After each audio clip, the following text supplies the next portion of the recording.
Thursday Night Football, Jacksonville, New Orleans. My goodness, how bad do you feel? I almost convinced you at the end of yesterday's show to go with the Jags. Mm-hmm. You were teetering. And you were hyping up the Jags defense. Listen, remember that. Danny, I'm not going to go back on my word. If you remember yesterday, I'm like, dude, I have no read on this game. I was like, I'm going to put $20 just for the fun of it, but I had no clue. As I'm walking out of the studio, I'm like, I don't really like my pick. And then, I'm watching the game. The Saints tie it up at 24. I'm like, ooh, this could be a game. Jacksonville goes down the field, scores. And then I feel so bad for Foster Moreau. This guy is a cancer survivor. He's a guy that's likable. You see him hanging his head on the sideline. Misses a wide open touchdown on 3rd and goal. Now, I get it. One play doesn't make the game, but sometimes one play makes the game. No, you got to take the whole, hey, he's a cancer survivor. That's amazing, right? You got to separate these stories because the facts are the facts. But when the sometimes ball hits your hands like that in the end zone, I mean, it's the golden rule of football. If it hits the hands like that, you got to make that play. I'm just saying, a lot of times it's like, couldn't happen to a better guy because you don't like the guy. This is a guy that's, made it to the NFL, had to take a timeout to, beat cancer. I know, it's amazing. Then he comes back. He's got a great story, apparently. But you got to make that catch. A great man, but you got to make that catch. You got to make that catch. But there is a but. But there's a caveat because Right. Danny G and I made the same observation. There's something about Derr Carr. He does not have any touch. No soft touch on his passes whatsoever. It's like a middle infielder that doesn't have soft hands turning a double play. It's sort of like, some outfielders, you feel like they're chasing down a fly ball. And then there's other guys like, I think of Carlos Beltran, where he would glide to the ball. A smooth sort of There's something about playing about him. There's something about playing smooth and loose. And I know the word you're looking for. You want to know the word? Yeah, what is it? He doesn't have the finesse. There's nothing finesse about the passes that come out of the hand of Derr Carr. Listen, I'm not saying he's off in the mark. red zone especially. That's why he's always struggled in the red zone, I think. Yeah, it's the touch, the finesse. Right, you need that touch in the red zone especially, and he'll throw everything pretty much on a line. And if you think back to last night's game, remember when he was a second late throwing that line drive into the end zone? And his receiver was like, dude, and it bounced off of him. There's something to be said. I even remember when he was on the Raiders, many a times, it'd be like a screen pass to Josh Jacobs, and it would be like thrown a little too hard or like a foot behind him. Just something he's missing, as you said, the finesse, the touch. And I don't know if you could teach that. I don't know. That's the magic of you're wearing a 49ers shirt as we speak of Joe Montana. Like, that guy was all finesse. Of Patrick Mahomes, who somehow just... You're spoon-feeding your receivers. You're making it easy. Danny G, you said something about, like, just the arc of the toss, the teardrop of the... If that ball had just been a little bit of a teardrop, it would have made it easier for Moreau. For real. Now, you were right a few minutes ago, Covino, when you said, hey, hit your hands, you got to catch it. So I think Moreau still should have caught it.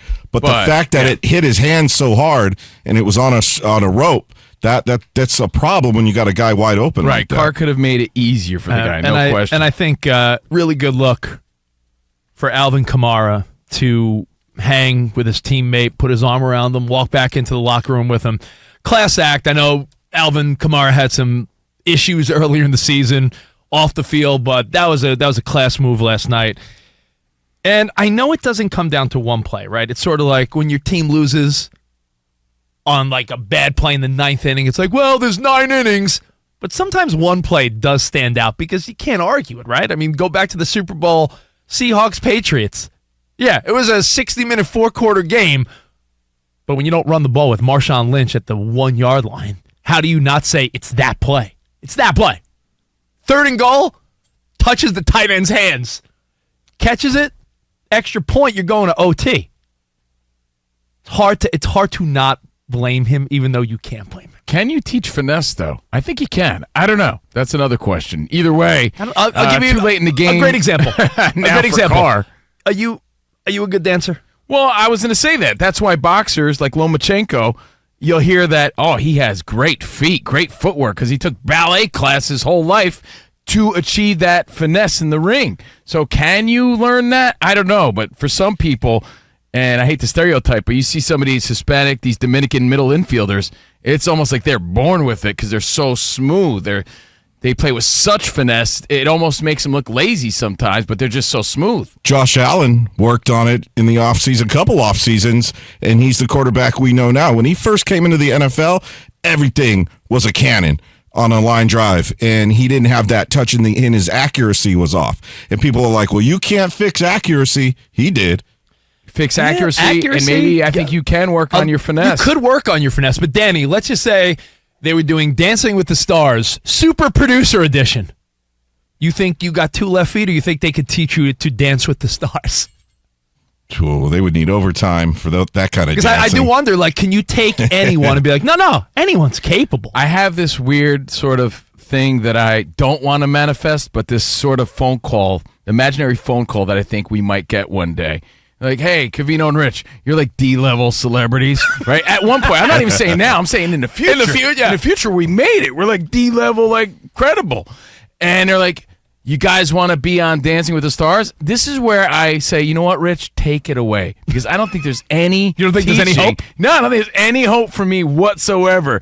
So I sit there and I root you on when you finally win and you compete like Bobby Bones. Who was... Yeah, I feel like in the moment while you're being trained, you could get it, but then once you're out there for the number in front of the judges and the crowd and the TV, everything would like kind of go out of your mind, and you'd have to just freestyle dance. But again, Rich, I'm not a professional athlete, right? So you got to keep that in mind. Carr, this is something they work at. This is something they're trying to improve on, and he should be on a constant quest of improving his game. I think no matter what it is you do, you know, I'm impressed by certain barbers I go to because they keep up on the new trends, and they're always upping their game. Whatever it is you do, you still got to be willing to make those adjustments and learn new things. So that's on Carr at this point. We did a segment once, Danny, when we were at ESPN. Who is the Dancing with the Stars teacher?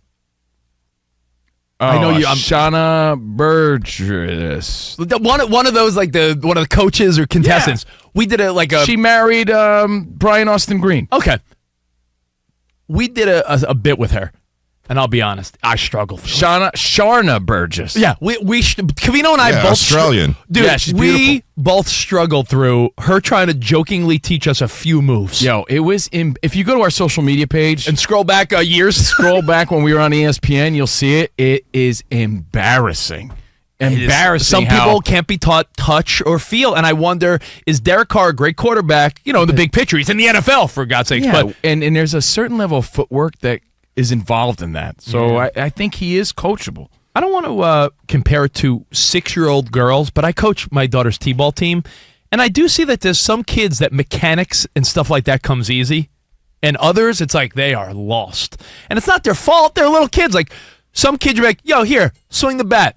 Some of them, without coaching, just have like a fluidity to their swing, and others are like, yo, you're going to need some work. This is not for you. How did we get here, Fox Sports Radio Nation? Well, Jaguars won 31-24 last night. And Saints had a shot. While a touchdown was dropped in the end zone, we did notice that throughout the game and throughout the years, whether it's the Raiders and now the Saints, Derr Carr seems like a good man, likable guy, right?